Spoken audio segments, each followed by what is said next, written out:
श्री ज्ञानदेव ज्ञानेश्वर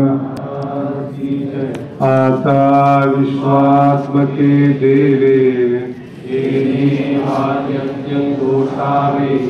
दोषो निमज द्यावे कांची व्यंकटी सांडो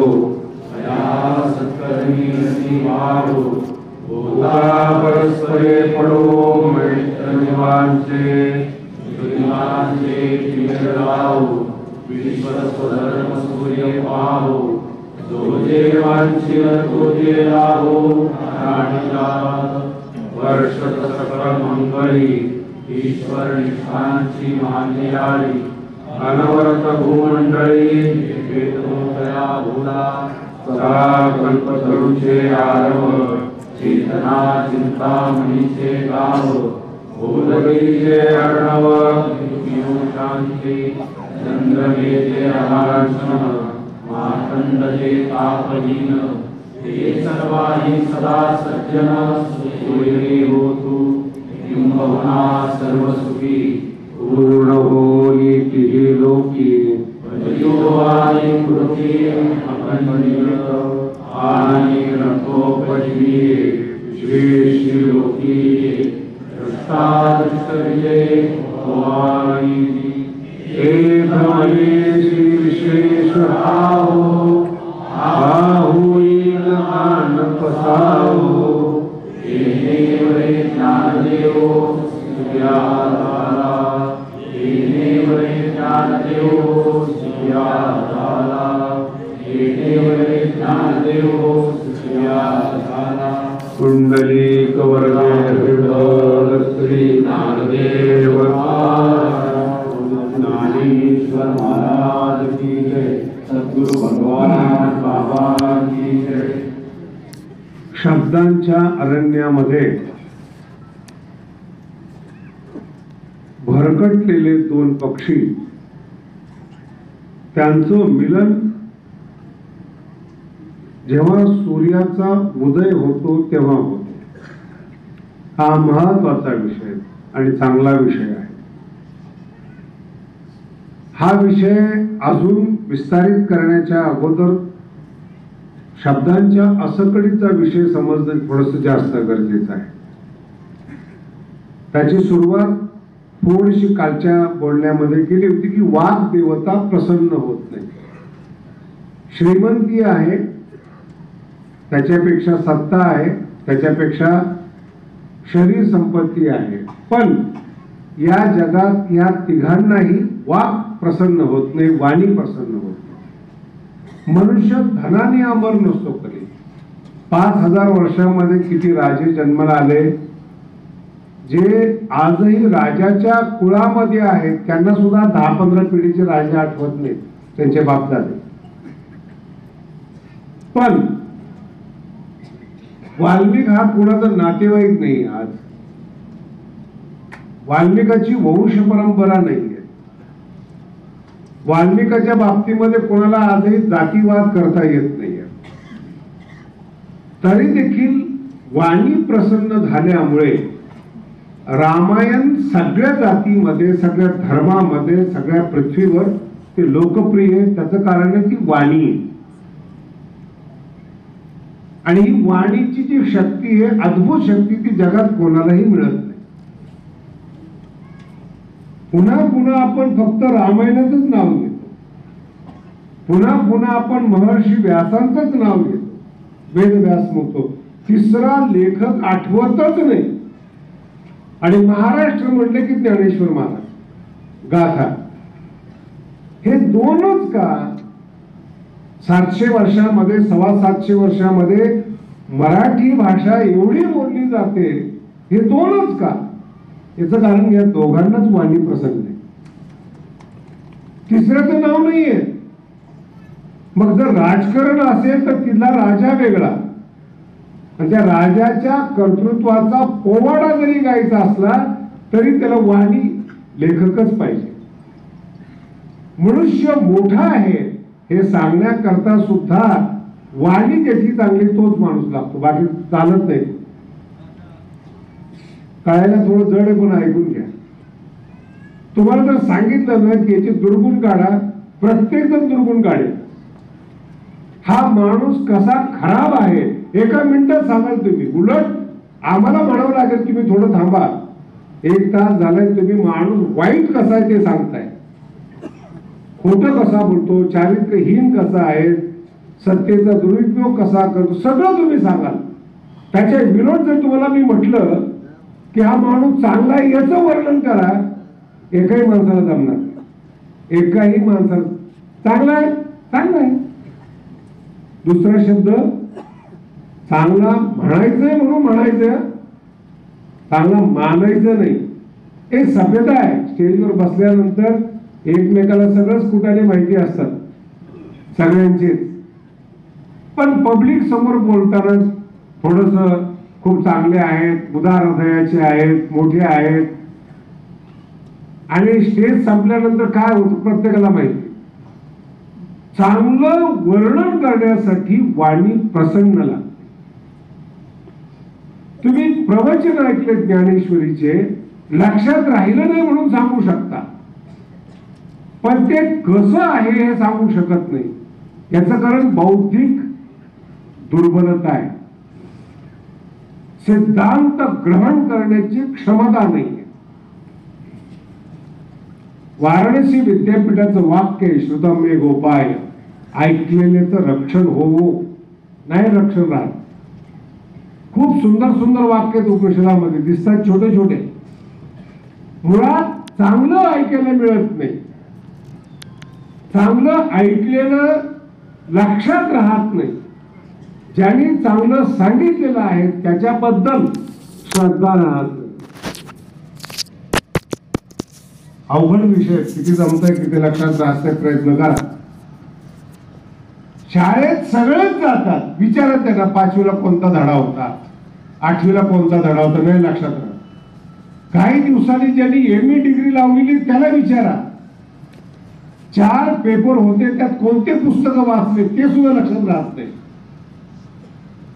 वाणी दुर्बल आहे, मेंदू दुर्बल आहे. पैसा कमवलेला असेल, भौतिकता कमवलेली असेल, वैभव आणि सत्ता आलेली असेल, बुद्धी दुर्बल आहे ज्ञान ग्रहण करण्याबाबत. कोणा सांगतो तुम्हाला? आणि केवळ बुद्धी दुर्बळ आहे असं नाही, शरीर दुर्बळ आहे. भोग देखील जर भोगायचे असेल तर आपल्या शरीरामध्ये सामर्थ्य लागतं, ते सुद्धा नाहीये. केवळ आणि केवळ फक्त पैसा वाढलेला आहे. आणि दुर्भाग्य असं आहे की सगळं जिथं पैसेवाले जमा होतात तिथं सगळा अपमान होतो. करोडपती आहेत, ग्रामीण भागात मान आहे. अरबपती त्याला दरवाजात सुद्धा उभा करत नाही. बघा काय जग आहे, दरवाजात सुद्धा उभा करत नाही. अरबपती वालेल्या माणसाला समोरचे जे कंपनीचे मालक असतात ते जवळ उभं करत नाही. तो म्हणतो मला तुमच्या कंपनीत गुंतवणूक करायची जागा नाही, वेळ नाही, शेअर संपलेले. आणि हे भाग तुम्हाला माहित नाही. तुम्ही श्रीमंत आहात, गरिबाच्या सापेक्ष श्रीमंत आहात. तुम्ही विद्वान आहात, मूर्खाच्या सापेक्ष विद्वान आहात. तुम्ही संत आहात, समाजाच्या सापेक्ष संत आहात. ज्यांना आपण संत म्हणतो ना, माणूस फार सज्जन आहे, सज्जन म्हणजे संत नव्हे. जो थोबाडीत खातो तो सज्जन आहे, प्रत्युत्तर देत नाही तो सज्जन आहे, ऐकून घेतो तो सज्जन आहे. संतांची ही व्याख्या नाहीये. आज मी सांगितलं पसायदानामध्ये काय काय ज्ञानोबारांचे शब्द आहेत, कशा पद्धतीनं ज्ञानोबराय बोलतात. सज्जनता ही नाहीये ऐकून घेण्याची. म्हणून ज्यांची पूजा होते हे पराक्रमी असतात. शिवाजी महाराज पराक्रमी आहे म्हणून पूजा होते. सज्जनता शब्द तिथे लागू पडत नाही, वीर शब्द लागू पडतो. आणि संत जेव्हा एकमेकाला बोलतात ना, आम्ही बळी वीर गाडे म्हणतात. मूर्खाबरोबर फाईट करून आपलं डोकं जागेवर ठेवायचंय, याला ताकद किती लागते. अभंगाचं शेवटचं चरण आठवत नाही, हरिपाठाचं शेवटचं चरण आठवत नाही. किती कठीण आहे, किती दुर्बलता आहे आपल्या बुद्धीमध्ये. म्हणून हा एक वर्ग आहे समाजामध्ये जो चांगलं बोलू शकत नाही. व्यवस्थित आहे का बरं का? चांगलं बोलू शकत नाही, वाईट बोलू शकतो. जर चांगलं बोलायचं असेल तर त्याला अध्ययन करावं लागेल. त्याचा लेखक वेगळा आहे. लेखकामध्ये प्रकार आहेत. अलंकारिक बोलतो का, चांगलं बोलतो का, वाणीमध्ये रस आहे का, हे पण महत्वाचं आहे. संस्कृतमध्ये फार प्रसिद्ध कथा आहे. पूर्ण जगामध्ये पहिला कादंबरीचा लेखक बाणभट्ट आहे. पहिला कादंबरी, पूर्ण पृथ्वीवर ज्याने पहिला विकास केला कादंबरी शब्दाचा, ते बाणभट्ट आहे. ती कादंबरी अर्धीच राहिली आणि वरण जवळ आलं. त्याला 2 मुलं होते. वाणी सांगतोय बरं कशी असते. शब्दांच्या असकडी या शब्दावर आपलं विश्लेषण चालू आहे. 2 मुलं होते, दोन्ही शिकलेले होते, दोन्ही विद्वान होते. पण कादंबरीचा ग्रंथ रसप्रवाहित ग्रंथ आहे, अलंकारिक ग्रंथ आहे. द्यायचा कुणाला लिहायला? 2 मुलं आहेत. याला द्यावं तर तो नाराज, त्याला द्यावं तर हा नाराज. बाणभट्ट होते, समोर वाळलेलं झाड होत. बाणभट्टाने सांगितलं माझा कादंबरीचा अधिकारी कोणाला करायचं मी सांगतो. समोर वाळलेलं झाड आहे, त्याचं वर्णन करा. आता काही काही माणसाला जर सांगितलं ना की वाळलेल्या झाडाचं वर्णन करा, त्याचं काय वर्णन करा? त्या वाळलेल्या झाडापेक्षा याचं तोंड वाळतं, वाकड होतं. काय वर्णन करायचं? झाडापेक्षा ह्याच्याकडेच बघू वाटत. वाळलेलं झाड आहे.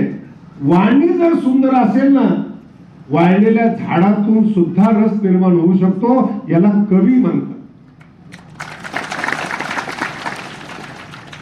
जिथं तुम्हाला काहीच सापडत नाही तिथं रवी रस निर्माण करतो. त्याला कवी म्हणतात, खानदानी कवी म्हणतात. मोठा मुलगा होता, त्यांनी सांगितलं आपल्या भाषेमध्ये जसं आपण सांगतो वाळलेलं लाकूड उभं आहे. संस्कृतमध्ये फार गोड वाक्य आहे, शुष्कम काष्टम तिष्ठत त्यग्रे. असं दगड मारल्यासारखे शब्द ऐकू आले पाहिजेत बरं. वर्णन आहे, शुष्कम काष्टम तिष्ठत त्यग्रे. वर झाड एकच आहे, वर्णन करण्याची पद्धत. जो दुसरा होता तो साहित्यिक होता. बाणभट्टाचे गुण त्याच्यामध्ये आलेले होते. तो पण हे सांगतोय, शुष्कम काष्टम तिष्ठत त्यग्रे म्हणजे काय? वाळलेलं लाकूड उभं आहे. दुसरा, आता त्या वाळलेल्या लाकडाला तर काही चंदनाचं लाकूड म्हणता येत नाही, हिरवं म्हणता येत नाही. दुसरा पण तेच म्हणतो, भाषा बदलते. नीरस तरुवर पुरत तिष्ठती पुरतः विलसती पुरतः. शब्द तोच आहे, नीरस तरुवर विलसती पुरतः. तुम्हाला बरं वाटलं नाही? नीरस तरुवर म्हणजे वाळलेलं लाकूड पुढं उभा आहे, एवढाच अर्थ आहे. अर्थ बदलले तो. झाडाला काहीच करत नाही कवी. झाड जसं आहे तसं आहे, भाषा बदल. नीरस म्हणजे वाळलेलं, तरुवर विलसती पुरतः आपल्या पुढे आहे, याला वाणी म्हणतात. एक सिद्धांत आहे, त्याला कशा पद्धतीने अलंकारित करायचं, सुशोभित करायचं, हे फक्त पृथ्वीवर विशेष करून महाराष्ट्रामध्ये ज्ञानेश्वर महाराजांना समजलं, बाकी कुणाला समजलं नाही. आणि ज्ञानेश्वरी अलंकार आहे, साहित्य आहे, वाणी आहे. आणि ज्याला रसच घ्यायचा नाही ते ज्ञानेश्वरीकडे येत नाही, ते भोगामध्ये जातात. नीरस, नीरस शब्द फार गोड आहे. शब्दातला आनंद घेण्यासाठी शब्दातली जाण पाहिजे, शब्दातला रस काढायचा कसा याची अक्कल पाहिजे. ज्ञानोबाने खूप सुंदर शब्द सांगितले, दुधामध्ये लोणी आहे, काढणाऱ्याला अक्कल पाहिजे. म्हणून पहिल्या अध्यायामध्ये लोण्याचं वर्णन करत असताना खूप सुंदर वर्णन केलेलं आहे. एखादा माणूस लोणी काढू शकतो दही करून, मंथन करून, पण लोणी जर तयार झालं, कढीसेले विवेके, ज्ञानोबांचा शब्द पद आले परिपाके आमोदासे. पण लोण्याला जे कढण देतात तिथं अक्कलवान माणूस पाहिजे, किती कढलं पाहिजे. थोडं जास्त झालं तर करपट वास येतो, कच्च राहिलं तर लोणी तूप खराब होतं. त्याची जी रेंज आहे तुपाची ती साधली पाहिजे. तसं मानवी जीवन आहे. अति मसालेदार खाऊ नका आणि एकदम फिकं खाऊ नका. मध्यम मार्ग, समत्वम योग उच्यते. अति वर्णन करू नका. आमचा एक महाराज होता, अतिशुद्ध बोलायला जात होता. जेवढे न होते ना सगळ्या न करायला, सगळं न. आता ते किती मराठीमध्ये किती वाईट वाटतं ते. पुरुषानं म्हणण्याचे पुरुषानं, सगळीकडे मोठा न. आणि शुद्ध अतिशुद्ध एकटा म्हणायचं तिथं वेगटा म्हणायचं. काय वाटतं वेगटा शुद्ध एकटा नाही. आता कीर्तनकाराला शुद्ध अशुद्ध कळलं पाहिजे, कारण की त्याला समाजापुढे बोलायचंय. एकटा आता ते भाषा आहे, ते तुम्हाला गावरान बोलायची असेल तर त्याचं ज्ञान पाहिजे. पण शुद्ध बोलता बोलता एखादा शब्द तुमचा गावरान येऊ द्या, तो अलंकार ठरतो. पण गावरान बोलता बोलता जर एखादा शब्द आला चांगला, लोक आश्चर्य पाहतात, शुद्ध कसा बोलतो. न आणि न यातला फरक कळला पाहिजे. मराठीची विशेषता आहे. आता काही काही शब्द बोलतात ना, पाणी पाणी, तिथून शहरातले लोक समजतात की याला घ्यायचं किती ऐकायचं. आमचा एक कीर्तनकार होता आणि शंकराचार्य होते, खूप मोठे गायक होते आणि महाराष्ट्रातले प्रसिद्ध कीर्तनकार होते. कीर्तन महोत्सवाचे ते अध्यक्ष होते. आणि एका महाराजाला नेमका स्वर कळत नव्हता आणि ते शंकराचार्य ऐकायला बसले होते आणि ते ख्याल गायक होते. बरं, आता ते एखाद्याने विना लावून ठेवला, गपचीप जाऊन विना वाजवून कीर्तन सुरू करायचं ना, तरी ते मणी काढण्याने विना लावायला सुरुवात केली. नेमकं आम्ही तिथंच होतो. ते मण्याने काही विना लागत नव्हता. कळते तुम्हाला, मनीची कॅपॅसिटी संपली होती आणि विना लागत नव्हता. आता ते गायक होते, त्यांनी राहवलं नाही. तिथून त्यांनी बोलले, महाराज थोडी खुंटी पिळा. काय म्हणतात ते, खुंटी पिळा. आता हे तुम्हाला खुंटी समजली पाहिजे, नाही तर दुसरीच पिळत बसा. स्वरज्ञान, शब्दज्ञान विचित्र ज्ञान आहे. 99% समाज सिद्धांत ऐका भोग प्रधान आहे. त्याचे तत्व ठरलेले, जेवण व्यवस्थित असावं, झोप व्यवस्थित असावं आणि पैसा असावं. याच्या पुढे समाज जात नाही. महाराज असेल, मोठा विद्वान असेल, त्याच्या जीवनाचे ठरलेले सिद्धांत आहेत. व्यवस्थित उत्पन्न यावं, जेवण व्यवस्थित असावं, पत्नी व्यवस्थित असावी, जी असू शकत नाही ती असावी अशी त्याची भावना आहे. जे अशक्य आहे ते मागणी पोरांनी ऐकावं. आता कसं शक्य आहे, हे कधी कुणाचं ऐकलेलं नाही, पोरं ऐकतील. कल्पना ही एक स्तर आहे जीवनाचं. ही लोक कधीही शब्दाच्या अरण्यात येत नाही. याच्यासाठी हा विषय आहे. कधीही शब्दाच्या अरण्यामध्ये येत नाही. हे भोग, यांना जेवण चांगलं झालं की संपला विषय. सुंदर स्त्री दिसली, सुंदर संगीत ऐकलं, सुंदर ठिकाणी फिरायला गेले, बस एवढंच जीवन आहे. मृत्यू लोकांमध्ये याच्या अतिरिक्त रस नाही, फिक्स धार नाही. पण 1% जो वर्ग आहे त्याच्याकरता हा विषय. 1% जो वर्ग आहे तो या सगळ्या सिद्धांताच्या पुढे जातो आणि शब्दांचं अध्ययन करतो. हरिपाठ सिद्धांतामध्ये सांगितलं होतं, सर्व सुख गोडी साही शास्त्र निवडी. आणि मग जेव्हा शास्त्राचं अध्ययन केलं जातं, विषयाचं अध्ययन केलं जातं, तिथे तो शब्दाच्या सिद्धांताच्या अरण्यामध्ये जातो.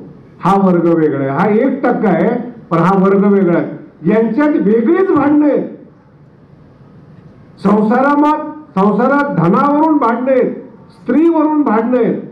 जेवढ्या कोर्टामध्ये केस या 2च वस्तूच्या आहेत, एक तर धनाच्या आहेत ना तर स्त्रीच्या आहेत. तिसरी केसच नाही कोर्टामध्ये. हा वर्ग वेगळा आहे. आणि विद्वान लोकांची भांडणे त्यांचा वर्ग वेगळा आहे. मला 2-3 महाराज लोक आणि विद्वान लोक आले होते म्हणे आणि जबरदस्ती दबाव टाकत होते, महाराज तुम्ही काय मानता ज्ञानोबरायाबद्दल? ज्ञानोबरायाबद्दल काय म्हणतात? ज्ञानोबरायच आहेत, ते माऊलीच आहेत. नाही नाही, ज्ञानोबराय कोणत्या मताचं अनुकरण करतात? तुम्हाला ही शिवी बरं का, हे असं बोलणं चांगलं नाहीये. आणि हे शब्दांच्या असकडी याला म्हणतात. तुम्ही कोण, तुमचा अभ्यास किती, तुमचं उच्चारण किती, तुमचं मेंदूची ठेवण किती, पुण्याचा ठेवा किती, आणि तुम्ही हे ठरवताय की माऊली कुणाची अनुयायी, याच्यापेक्षा दुसरं पाप जगामध्ये नाही. पाप नाही जगात. मग आई ठरवायची असते कशी आहे काय? मला त्यांनी विचारले, म्हणलं तुम्ही सांगा माऊली तुम्ही कसं? मग ते 2-3 लोक जे वाद करत होते, नाही मी सिद्ध करतो माऊली चिद्विलासवादी आहे, माऊली अद्वैतवादी आहे, माऊली द्वैतवादी आहेत, माऊली भक्तीला मानणार आहेत, काही ज्ञानोत्तर भक्तीला मानणारे आहेत. याला म्हणतात शब्दांच्या असकडी, अरण्य. याच्यासाठी मला एवढं तुम्हाला सांगावं लागलं काय असतंय. आणि मग ही लोक यांचा संप्रदाय माऊलीच्या नावाखाली सुरू करतात. त्यांचे शिष्य अद्वैतवाद असेल, चिद्विलासवाद असेल, हे सगळे ज्ञानोबराया मानणार आहेत. पण हे एका सिद्धांताला मानल्यामुळं माऊलीचेच अनुयायी एकमेकाचे विरोधक होतात. अनुयायी कुणाचे? माऊलीचे. मग वाद कशावर होतो? माऊली आम्ही चिद्विलासवादी मानतो, आम्ही अद्वैतवादी मानतो, आम्ही शैववादी मानतो, काही आम्ही भक्तीपर मानतो. माझा मुद्दा लक्षात ठेवा, याला म्हणतात शब्दांच्या असकडी. इथे जर तुम्ही गुरफटला ना, आयुष्यभर माऊलीची भेट होत नाही. आयुष्यभर.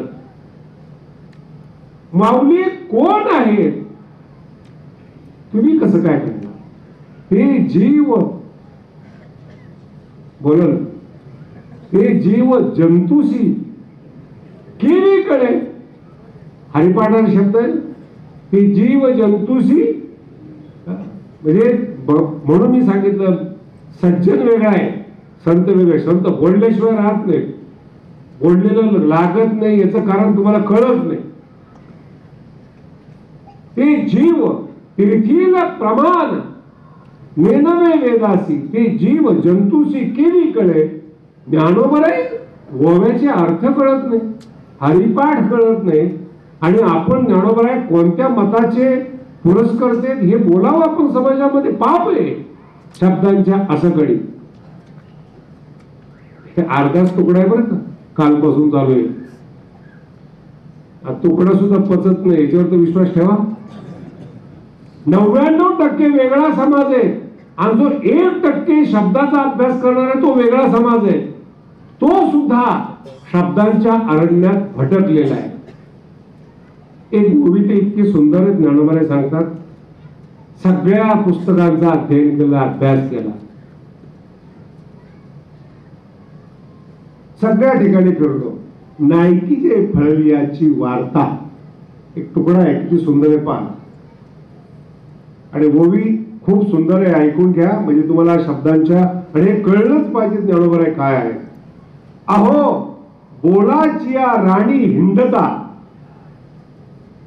हजारो पुस्तकं लायब्ररीमध्ये आहेत, हजारो कविता आहेत. या रानामध्ये हिंडत असताना बोलाच्या राणी हिंडता, नायकीचे फळवियाची वार्ता. एखाद्याचा ग्रंथ वाचलाय आणि जीवन शांत झालंय. ज्ञानोबराय म्हणतात असं कोणाच्याही वाणीला फळ आलेलं नाही. निर्फळ वाणी, निर्फळ, हे ज्ञानोबराय सांगतात. नायकीचे फळवियाची वार्ता.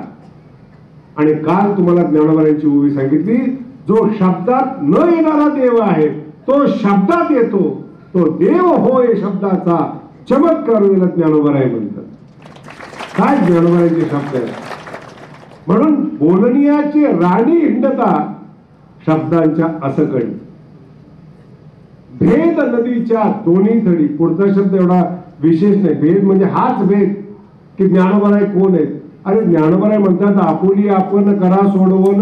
ज्ञानोबरायचं कशाला विश्लेषण करतात, काय बोलतात. शिकलेली माणसं येऊन सांगतात ज्ञानोबरायांनी भिंत चालवली नाही. म्हणलं कशाला धडवतो भिंतीला, ज्ञानेश्वरी वाच, हरिपाठ वाच, अर्थ कळला ना तर समज ज्ञानोबांची कृपा झाली. ते कोण आहेत, व्यक्तिगत कसे आहेत, तुझी साईज काय आहे बौद्धिक, समजतं किती तुला, समाजात मान किती, गावात मान किती आहेत, नेमके पोरं तुला काय समजतात हे तर समजलं पाहिजे ना. आणि अशा लोकांनी ज्ञानेश्वरी लिहिणाऱ्याचं मूल्यांकन करावं. दुर्भाग्य महाराज वाचत नाही ते द्या सोडून, दुर्भाग्य. काही काही तर वेगळं सांगतात. काय ज्ञानोबांच्या बाबतीत तुम्ही बोलता म्हणजे काय प्रॉब्लेम काय? नाही नाही काय आम्ही ज्ञानोबांच्या बाबतीत ऐकलेलं आहे की समाधी नाही वगैरे वगैरे. पण तुला काय घेणे त्याची? ज्ञानोबांची समाधी नाही हे 6